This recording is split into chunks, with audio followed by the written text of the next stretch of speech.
The subconscious mind, by definition, is the habit mind. And I go, significance. Habits resist change, because if habits change, then they're not habits anymore. So all of a sudden you say, well, if I download a habit, can I, think out of that habit? I go, no, because that's not how it learns. And so the conscious mind in most people is very smart. I'm sure, look, this audience has been listening to you for a long time. They got great understanding, and many of them will go, yeah, I really understand what you've been talking about, but somehow or other, with all that knowledge, my life is still the same. And I go, that's because when you educate the conscious mind, that's easy. But that process does not create a habit. So you can have a super smart conscious mind, all the data, all the material. I read the book, I know everything about it. I go, yeah, but that doesn't change the program on the inside. A lot of people think, well, I'm going to give myself a good talking to. And that's where the joke comes, because I say, there's nobody in the subconscious mind. It's the exact equivalent of a hard drive in a computer. It's got programs in it, there's nobody in it, and you can talk to your blue in the face with the conscious mind trying to tell the subconscious mind, change the program. I go, that's not how it learns a program. When you get tired, you lower the vibration of the brain. And the moment you fall asleep, actually, consciously, the next level of activity of the brain is theta, before it goes down to the lowest vibration, delta, sleep. So every night when you go to bed, there's a period just after you close your eyes and you're essentially disconnected for a moment, your brain is operating in theta. Well, theta is hypnosis, okay? So I said, well, that's how your brain was in theta during that childhood period as predominantly. Now you're an adult. I said, yeah, but you have theta every night when you go to bed. So I said, what can you do? And this is the old story, you've heard people do it. You put a pair of earphones on at night, you play a program that you want to be true in your life, and while you're awake, you might hear the program, but it's the moment you fall asleep, the conscious mind shut off, but the subconscious mind is now in record theta. So whatever is coming through the earphones at that moment after you fall asleep, you don't hear it, but the subconscious mind is hearing it and downloading it in a state of theta. So the first way of changing a belief system is to get into theta. And this is called self-hypnosis.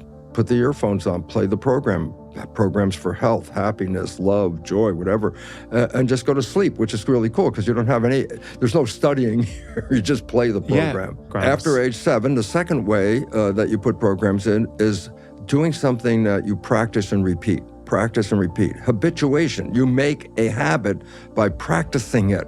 And so you don't know how to play an instrument, you practice, you finally get it. You don't have to practice anymore. You can just pick up the instrument and play it, or driving a car. You don't have to worry about all the details. First time you got in the car was, oh my God, there are mirrors, windows, gauges, pedals, paying so many things you have to pay attention to. Today, you get in the car, you put the key in, you start it up, and you're thinking about where you're going. Why? The rest of the driving is habit. You don't have to think about all those things. It's automatically programmed. So habituation is the second form. You don't have to have the manual control. Matter of fact, that gets in the way.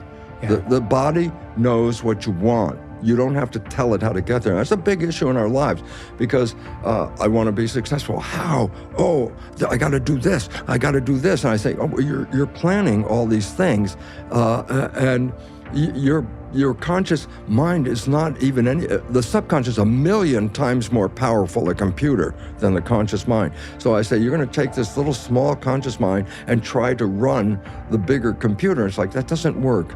Let go of the control. And this is the whole thing. I mean, I just came to my mind. A lot of people say, let go, let God, or something like this, some phrase that people always say. And I go, well, that's actually the way to do it. Focus on what you want, but don't try and tell the universe how it's going to happen. Don't tell them that I'm going to do this and this is going to happen. I go, no, you just focus on what you want. The intelligence of this supercomputer, the subconscious supercomputer, it won't handle it unless you put your hands into the machine. I said, keep your hands out of the machine. Focus on where that ball's going to go. I mean, he already practiced. Remember, I said, we did the habit. We did the practice. Whether you're driving a car or hitting the golf ball.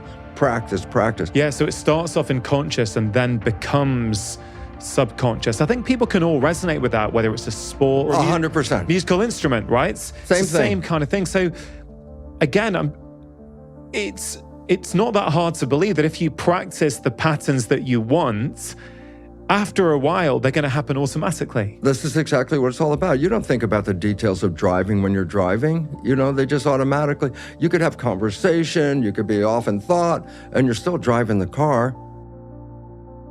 You create demons. Demon is a D-mon. Mon is the moon, meaning emotion. D means negative.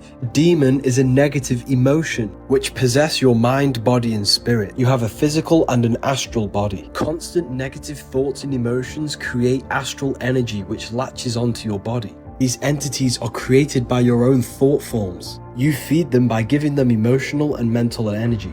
Every addiction you have is an astral entity that you have created. The astral plane is the screen you have in your mind that allows you to imagine an apple. This is a whole other dimension and you have a body there. The more attention you give them, the bigger, the stronger, and more influence they have on your body. Thoughts and emotions are a lot more powerful than you think. They are the commands that bring things into existence. You are a magician. Imagination. I, Magic Nation. You are a magician. You bring non-physical thoughts into a physical reality. You've been doing magic your whole life. Answer this question in your head only. Think the answer. What kind of phone are you holding? Think the answer. Don't say it. Okay, did you hear yourself think it? Alright, cool. Now, answer the same question out loud. Say, what kind of phone are you holding? Say it out loud. Okay, you heard yourself say that. Alright, now let me ask you. Which one of those is the real you? The one that said it out loud or the one that thought it? That's a trick question. You're neither. You are the one that knows the difference. You are the one that observed yourself listening to your thought. You are not the body or the mind. You are the soul.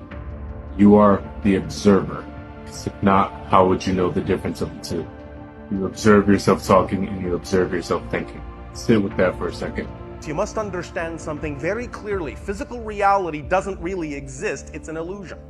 The experience of it is real, but the actual physical reality is nothing but a reflection in the same way you have a reflection in a glass mirror.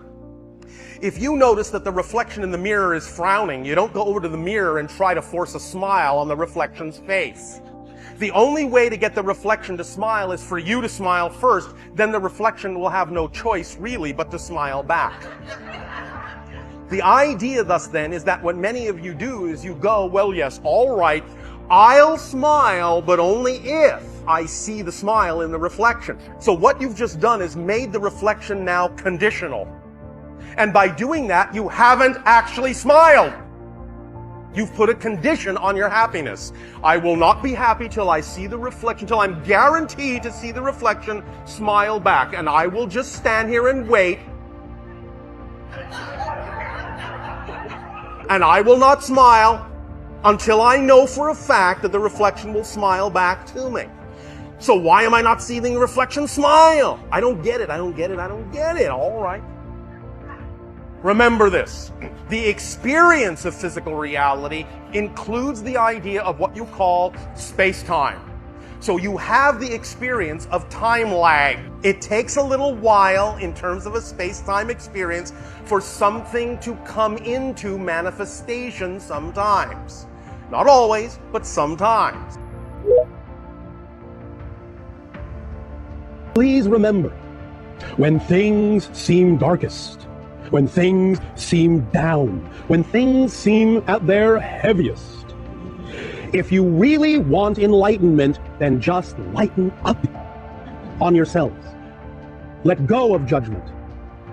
You don't need someone else's baggage in life. You came in with everything you really need to take with you. Whatever other baggage someone thought you needed to drag through your life, you don't need. Drop it. Shake out your hands, physical and spiritual, and start walking taller and lighter on the earth. You will accelerate greatly when you're not weighed down by things that have nothing to do with you. The more you are yourself, the more you will actually be capable of helping everyone else also choose to be themselves, because they will see by your example what they can also be. Not that they must choose it, but at least you give them the choice. By choosing joy, love, and excitement for yourself. And they do work.